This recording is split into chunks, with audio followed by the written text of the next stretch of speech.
क्यों सवालों के घेरे में हैं वाणिज्य मंत्री पीयूष गोयल। चलिए सुनाते हैं आपको उनका स्टार्टअप पर दिया हुआ बयान। What are India's startups doing today?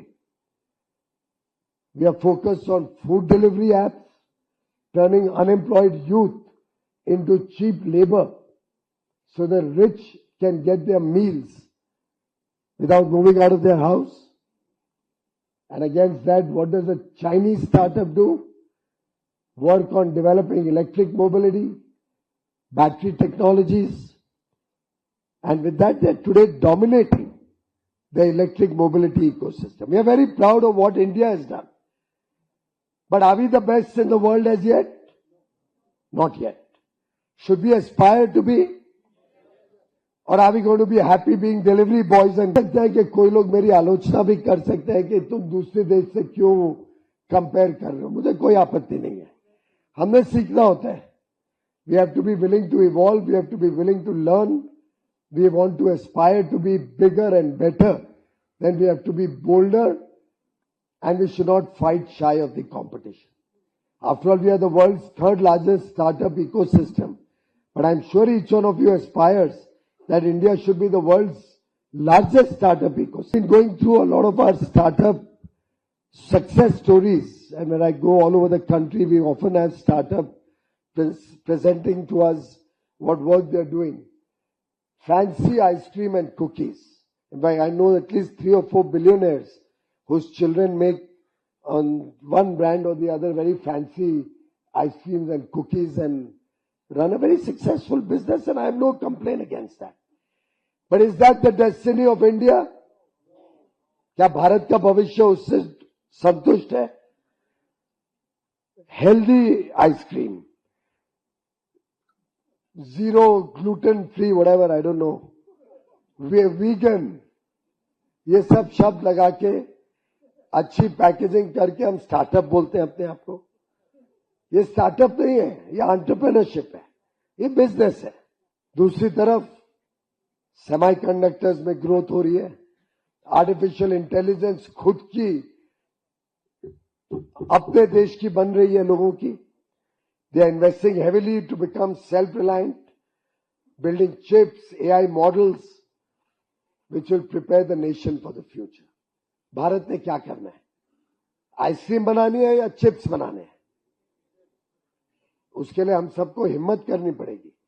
और ये इतना ही मैं इन्वेस्टर्स को भी कह रहा हूं, अमन गुप्ता, शार्क टैंक में जरा चेंज करो अपने पर्सपेक्टिव. तो आपने सुना मंत्री गोयल ने कहा, क्या कुछ कहा.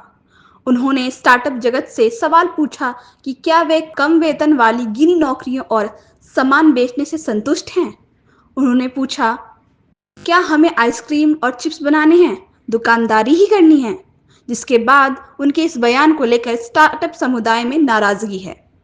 गोयल के बयान पर ज़ेप्टो के सह संस्थापक व सीईओ आदित्य पालीचा ने अपने पोस्ट में भारत के स्टार्टअप परिस्थितिकी तंत्र का बचाव किया. उन्होंने कहा कि उपभोक्ता इंटरनेट कंपनियों की आलोचना करना और उनकी अमेरिका या चीन के तकनीकी विकास से तुलना करना आसान है. पालीचा ने अपने पोस्ट में कहा कि फिलहाल ज़ेप्टो से 1.05 लाख लोग असलियत में अपनी आजीविका कमा रहे हैं. ऐसी कंपनी जिसका 3 साल पहले अस्तित्व भी नहीं था. वहीं इन्फोसिस के पूर्व मुख्य वित्त अधिकारी मोहनदास पाई ने भी गोयल की टिप्पणी की आलोचना की.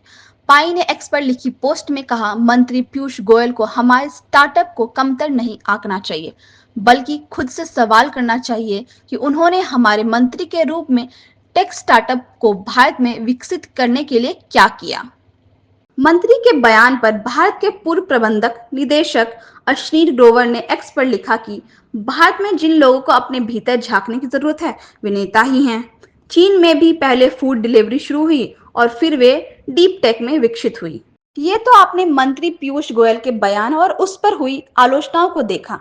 अब चलिए हम आपको थोड़ा पीछे ले चलते हैं, जब 2024 में देश के प्रधानमंत्री नरेंद्र मोदी ने स्टार्टअप को लेकर क्या बयान दिया था. जरा सुनिए. 2047 के विकसित भारत के रोड मैप पर काम कर रहा है. अब हम भारत में इनोवेशन और स्टार्टअप कल्चर का ट्रेंड लगातार बढ़ता हुआ देख रहे हैं। देश ने स्टार्टअप इंडिया अभियान के तहत इनोवेटिव आइडियाज को एक प्लेटफॉर्म दिया, उनको फंडिंग के सोर्स से कनेक्ट किया। हमारा स्टार्टअप इकोसिस्टम सिर्फ बड़े मेट्रो शहर तक सीमित नहीं है, ये देश के 600 से अधिक जिलों तक पहुंच चुका है। इसका मतलब है ये एक सामाजिक कल्चर बन गया है। तो आपने पीएम मोदी और मंत्री पीयूष गोयल द्वारा स्टार्टअप पर दिए बयान को देखा और सुना भी, साथ ही उस पर हुई आलोचनाओं को भी देखा।